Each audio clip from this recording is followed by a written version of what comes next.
आपका question number 6 है, एक आयताकार खेत की विकर्ण उसकी छोटी भुजा से 30 मीटर अधिक लंबा है। छोटी भुजा से, ध्यान से समझिएगा, छोटी भुजा से 30 मीटर अधिक लंबा है। यदि बड़ी भुजा छोटी भुजा से ये 60 मीटर है ना, मतलब विकर्ण जो है उसकी छोटी भुजा से 60 मीटर अधिक लंबा है और बड़ी भुजा जो है छोटी भुजा से 30 मीटर अधिक है। ठीक है, तो खेत की भुजाएं ज्ञात कीजिए, मतलब खेत के एगो लंबाई निकालना है, एक चौड़ाई निकालना है, यही ना।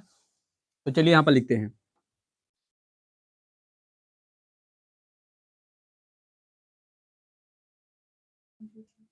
मान लिया कि आयताकार खेत की, है ना, आयताकार खेत की चौड़ाई, सब ले अच्छा, है ना, चौड़ाई मतलब छोटी भुजा हो गया, है ना, चौड़ाई कितना है, और नहीं तो खेत की छोटी भुजा ही मान लीजिए, जिसे क्वेश्चन दिले हो वही ठीक रहेगा ना।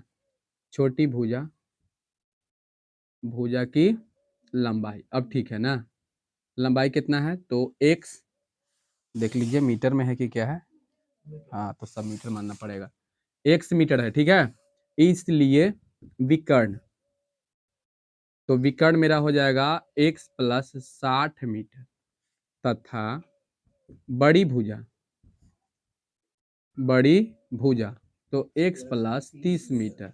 बोलिए यहां तक समझ में आया। इसलिए एक सूत्र होता है विकर्ण के स्क्वायर, होता है ना, विकर्ण के स्क्वायर बराबर क्या होता है, तो लंब के स्क्वायर, है ना, लंब के स्क्वायर और प्लस आधार के स्क्वायर, नहीं तो ऐसे लिख सकते हो, लंबाई के स्क्वायर प्लस चौड़ाई के स्क्वायर, ऐसे भी बोल सकते हो ना, तो चौड़ाई ही लिख दीजिए, ज्यादा बढ़िया रहेगा, लंबाई, हाँ देखिए, लंबाई प्लस चौड़ाई, चौड़ाई मतलब छोटा भुजा, है ना, चौड़ाई मतलब हाँ छोटी भुजा हो जाएगा। चलिए यहाँ तक तो सही है, क्योंकि आप जानते हैं कि आयत के विकर्ण बराबर होता है लंबाई स्क्वायर प्लस चौड़ाई स्क्वायर के अंडर रूट, ऐसे होता है ना, लेकिन अंडर रूट नहीं हम करेंगे क्योंकि इसको भेजते ऊपर तभी तो अंडर रूट होता है ना, समझ रहे हो ना। तो चलिए विकर्ण की जगह पर विकर्ण, जेकर जेकर जगह पर है, जो जो दिले है उसी जगह पर रख देंगे। ठीक है, तो चलिए विकर्ण मेरा हो जाए x प्लस 60, ऐसे ना, लंब कितना है, लंबाई यानी कि कौन, बड़ी भुजा, है ना, तो x प्लस 30 ना, ऐसे आप प्लस चौड़ाई कितना है, x है। चलिए आगे बढ़ते हैं, तो कुछ मतलब छोटी भुजा की लंबाई, छोटी भुजा की लंबाई यानी चौड़ाई, बड़ी भुजा की लंबाई यानी लंबाई, है ना। तो चलिए ए स्क्वायर प्लस 2ab, देखिए सूत्र पर बैठा रहा है ना, और प्लस बी स्क्वायर हो गया।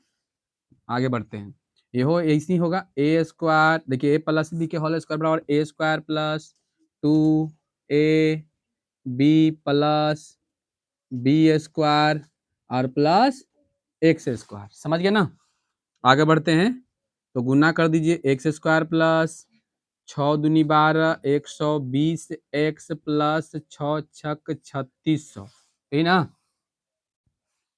कितना हो जाएगा, एक्स स्क्वायर प्लस 3 दूनी 60 एक्स प्लस 3 तिहाई 900 प्लस एक्स स्क्वायर, है ये कुछ ये बराबर है ना है। आगे बढ़ते हैं, तो ये काट देते हैं, देखिए, है ना,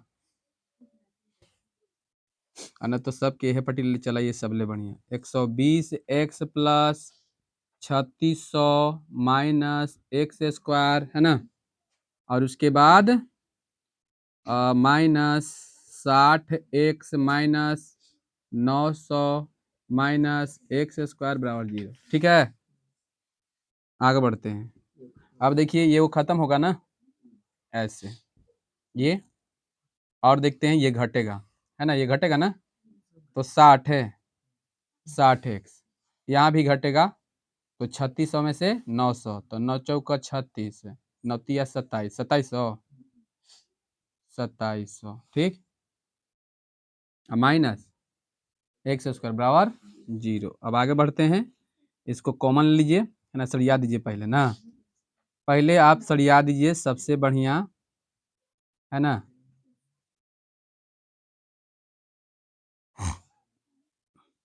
अब बताइए, कॉमन लेते हैं माइनस, तो x square minus 60x minus 2700, है ना। चलिए, अब आपका x square minus 60x minus 2700 बराबर 0। अब बोलिए, यहाँ से सूत्र से आप लोग बना लीजिएगा आराम से। तो चलिए, ये बराबर आपका कितना है, एक, बी बराबर कितना है -60 तथा सी बराबर -2700, ठीक है ना। अब सूत्र पर बैठा देना है, बैठा दोगे ना, कौन सूत्र पर, हाँ, तो इसलिए एक्स बराबर मूल्य, मूल्य बराबर चाहे एक्स बराबर, देखिए ये सूत्र पर बैठा, बना लीजिएगा, यहाँ से बना लीजिएगा ना। चलिए,